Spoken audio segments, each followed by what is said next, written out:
품격 있는 아재, 아지매 여러분 안녕하십니까? 빨간 아재입니다. 국민의힘 주호영 원내대표가 여기자를 성추행했다는 의혹에 휩싸였습니다. 지난 20일 당 행사장에 참석하는 과정에서 벌어진 일인데요. 주 원내대표가 엘리베이터에 탔습니다. 그런데 인터넷 언론사 기자가 따라 타면서 질문을 던져요.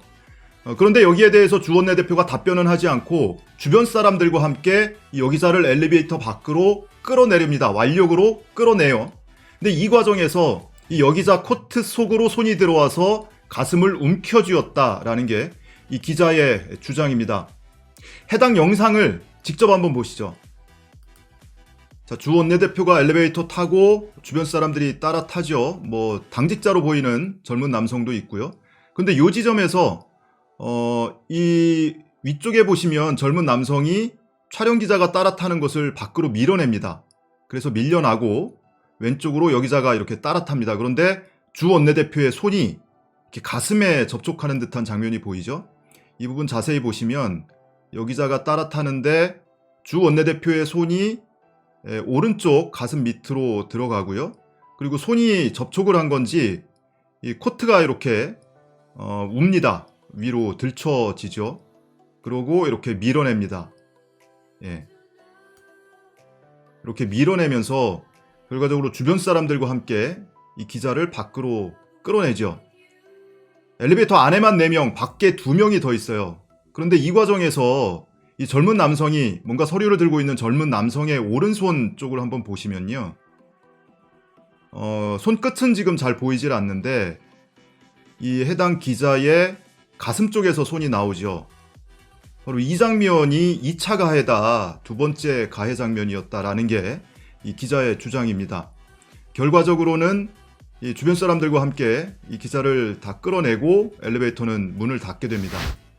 다시 한번 풀 영상을 보시면 주 원내대표가 당직자로 보이는 사람들 그리고 행사장에 참석한 것으로 보이는 사람들과 따라 타고요. 촬영 기자는 이렇게 밀려나고 이 기자가 엘리베이터 안으로 들어옵니다. 들어오자마자 이렇게 여럿이 완력으로 끌어내는 장면이 보이죠. 그리고 이 과정에서 엘리베이터 문 쪽에 서 있던 이 젊은 남성의 오른손이 이 여기자의 가슴 쪽에서 나오는 장면을 보실 수가 있습니다. 이 CCTV 장면은 이 해당 기자가 활동하고 있는 서울의 소리에서 공개한 영상이고요. 이 기자는 뉴스프리존 그리고 서울의 소리라고 하는 인터넷 언론사에서 활동하고 있는 기자입니다. 그리고 서울의 소리는 구독자 50만이 넘는 유튜브 채널도 운영하고 있기 때문에 아마 많은 분들이 들어보셨을 거예요. 그리고 국민의힘은 이날 중앙당사에서 박원순 시정 잃어버린 10년이라는 제목의 행사를 갖는 날이었습니다. 그런데 다른 영상을 보시면 이 기자가 엘리베이터 밖에서 주호영 원내대표에게 다가가면서 안녕하세요, 질문 좀 해도 될까요? 라면서 인터뷰를 시도를 합니다. 안녕하세요. 질문 좀 해도 될까요? 네. 인터뷰도 다 앉아서. 그리고 엘리베이터를 타는 과정에서 탈원전 정책이 형사고발할 사안이냐 이런 질문을 던졌다고 해요. 그런데 답변을 듣지 못하고 이렇게 봉변을 당했던 겁니다. 이 해당 기자의 최초 주장은 주호영 원내대표의 왼손이 코트 안으로 들어와서 가슴을 움켜쥐었다 이런 주장이었습니다. 그런데 본인이 등을 돌린 채로 밀려나는 과정이어서 그 손이 주호영 원내대표의 손이라고 생각을 했는데 해당 CCTV 영상을 찾아서 보니까 엘리베이터 안에서 주호영 원내대표의 손이 1차적으로 닿았고 그리고 밖으로 끌려나가는 과정에서 지금 보신 것처럼 이렇게 젊은 남성의 손이 다시 한번 이렇게 접촉이 있었다는 겁니다. 성추행 혐의로 뭐 고소를 한다고 하고요. 월요일에 이 고소인 조사를 경찰에 받으러 간다고 합니다. 쟁점은 이런 거겠죠. 당사자가 수치심을 느낄 만한 상황이었느냐? 그리고 이 손이 접촉이 됐다고 하는 주 원내대표나 이 당직자로 보이는 젊은 남성이 고의성이 있었느냐? 이런 게 쟁점이 될 겁니다. 그런데 당사자는 수치심을 강하게 느꼈다고 하고 있고요. 그리고 지금 엘리베이터를 타는 것도 겁이 날 정도라고 하죠.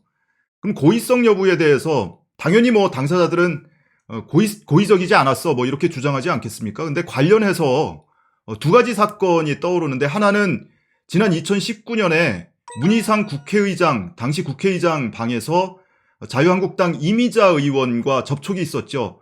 문희상 의장이 이 이미자 의원의 볼에 손을 댄 일이 있었는데 이 사건으로 이미자 의원이 고소한 사건이 있었습니다. 그리고 또 하나의 사건은 대전의 곰탕집에서 있었던 사건인데요. 이렇게 화장실 쪽으로 향하는 여성의 뒤에서 다른 남성이 이렇게 신체 일부에 손을 접촉한 사건이 있었습니다. 두 가지 사건 우선 화면을 같이 보시면요. 이 화면이 2017년에 대전에서 있었던 사건 CCTV 화면인데요. 이렇게 일단의 무리들이 카운터 앞에 서 있었고 여성이 화장실 쪽으로 들어가려고 하는데 남성이 뒤를 돌아서면서 뭔가 손이 그쪽으로 뻗어집니다. 근데 CCTV 영상에 사각지대여서 정확히 손이 닿는지 안 닿는지까지는 보이질 않아요. 근데 여성이 이렇게 뒤돌아서 항의를 하는 장면이 나오죠. 자, 이 사건이 기소가 됐습니다. 그래서 판결이 나왔는데요. 대법원에서 징역 6월에 집행유예 2년 유죄 판결이 나왔습니다. 대법원의 판단은 피해자 진술이 일관되고 피고인의 불리한 진술을 할 동기가 없으면 피해자의 진술을 함부로 배척해선 안 된다라는 게 대법원의 판단이었습니다. 자, 또 하나의 사건, 2019년에 있었던 국회의장실에서 있었던 사건입니다. 이 사건도 당시 화면을 보시면 당시 이 패스트트랙 때문에 자유한국당 의원들이 무리지어서 문희상 국회의장 방에 쳐들어가서 항의를 하고 이런 과정에서 그 과정에서 벌어진 일입니다. 그런데 문희상 의장이 나가려고 하자 누군가의 목소리가 들립니다. 여성 의원들이 막아야 된다. 이런 목소리가 들리고 곧이어서 한 1분 뒤에 이미자 의원이 나타나요. 그런데 나타나자마자 문희상 의장 앞을 가로막으면서 의장님 손대면 성희롱이에요. 이렇게 경고를 합니다. 그러자 문희상 의장이 이 이미자 의원 볼에 양손을 한 1, 2초가량 살짝 대는 장면이 나오죠. 이 일로 이미자 의원이 문희상 당시 국회의장을 성추행 혐의로 고소를 했습니다. 그런데 검찰에서는 무혐의 결정을 내렸어요. 무혐의 결정 사유는 생중계가 되고 있는 공개 장소에서 문 의장이 성추행할 의도가 있었다고 보기는 어렵다. 바로 이런 거였습니다.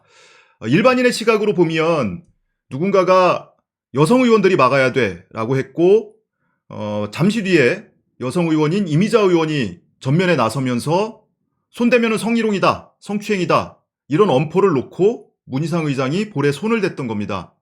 그러니까 말하자면은 당시에 이거 자해공갈단이냐 뭐 이런 비판까지 나왔었거든요. 결과적으로 의도가 없었다라면서 무혐의 결정이 나왔습니다. 근데 저는 이 영상을 보면서 성추행도 성추행이지만 이건 폭행 아닌가?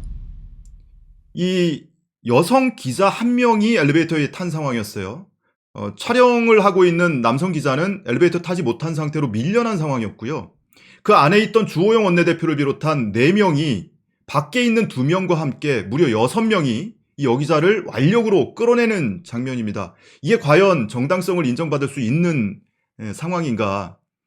글쎄요, 이게 엘리베이터 또는 그 건물이 사유재산이기 때문에 아니면 해당 기자가 던지는 질문이 마음에 안 들어서 그도 아니면 국회의원의 신변을 보호하기 위해서 경호 차원에서 그렇다고 해도 이 상황이 인정될 수 있는 것인가 하는 의문이 남습니다. 국민의힘은 이 같은 주장이 나오자 명백한 허위사실이다. 이 기사를 받았으면 민영사상 책임을 묻겠다라면서 기자들에게 문자부터 돌렸다고 합니다. 그 전에 사과부터 해야 하는 거 아닌가요? 고의든 아니든 간에 신체 접촉이 여러 명과 신체 접촉이 있었고 그 과정에서 이 당사자는 수치심을 느끼고 심지어는 엘리베이터를 타는 것도 지금 두려워하고 있다고 합니다. 뿐만 아니라 여러 명이 완력으로 여기자 한 명을 밖으로 거칠게 끌어내는 장면이 CCTV에도 그대로 남아 있습니다. 이 점에 대해서 우선 사과부터 해야 하는 게 순서가 아닌가 싶습니다. 선거 때문에 그러겠죠. 지금 보궐선거를 앞두고 있고 특히 서울시장 선거의 경우에는 박원순 전 시장의 성추행 이슈로 이 선거를 유리하게 끌고 가려고 하는데 원내대표가 성추행 논란에 휩싸이면 그 자체로 선거에 타격을 입을 것 같으니까 그래서 사태를 조기에 진화하자. 그 조기 진화하는 방식이 당사자에게 진솔하게 사과하는 것이 아니고 언론에게 기사 쓰면 고소할 거야. 이런 방식으로 대응하고 있는 것 아닌가. 이 해당 기자는요. 처음부터 문제 삼을 생각은 없었다고 해요. 당시에 수치심을 느끼고 통증도 느끼고 했지만 이 성추행 이전에 그렇게 취재원에게 인터뷰 시도를 하다가 완력으로 끌려 나오는 것 자체가 좀 수치스러웠다고 합니다. 더더군다나 이때 하려고 하는 인터뷰가 주호영 원내대표가 문재인 대통령에 대해서 사면운운하지 않았습니까? 다시 말하면 퇴임 이후에 사법 처리할 수도 있다 이런 것을 전제로 얘기하는 것이기 때문에 그 연장선상에서 원전 월성 1호기 관련 고발한 것이 그것이 정당한 것이냐 이런 내용의 인터뷰를 시도했었다고 합니다. 그런데 답변은 듣지 못하고 이렇게 봉변을 당하게 된 거죠. 지금 많은 분들이 인터넷 커뮤니티에서 기자들의 기사가 단 한 건도 나오지 않고 있다 이런 비판들을 하고 계세요. 크게 두 가지 측면이 있을 것 같습니다. 우선 하나는 국민의힘에서 워낙 세게 나오고 있기도 하거니와 CCTV 영상을 보지 못한 상태라 그럴 수도 있겠죠. 근데 누군가 그런 대답을 해놨던데 언론사에서 제보자에게 문자로 답변을 한 내용인데 확인이 되지 않아서 취재를 못하고 있다. 취재가 확인하는 과정입니다. 확인이 안 돼서 취재를 하는 것이 아니고요. 확인하기 위해서 취재를 하는 겁니다. 취재에 나서야 하는 것 아닌가 싶기도 하고요. 또 한 측면으로는 이 기자하고 우리하고 노는 물이 다르다는 거죠. 우리는 메이저 기자, 주류 매체고 이 기자는 인터넷 언론사 기자, 마이너 매체다. 기자협회에 가입이 안 돼 있을 것 같아요. 그러니까 우리하고 노는 물이 다르고 뭔가 정치적 의도도 있을 수 있어. 이런 의심을 하기 때문에 아예 팩트 자체도 보도하고 있지 않는 것 아닌가. 제대로 된 언론이라면 이 상황에서는 이런 주장이 나왔고 상대편의 반론을 같이 실어주면 되잖아요. 이런 반박을 하고 있다. 그리고 우리가 취재한 바는 이렇다. 확인된 데까지만이라도 보도를 하는 게 그게 객관적인 언론의 모습 아닌가 싶습니다.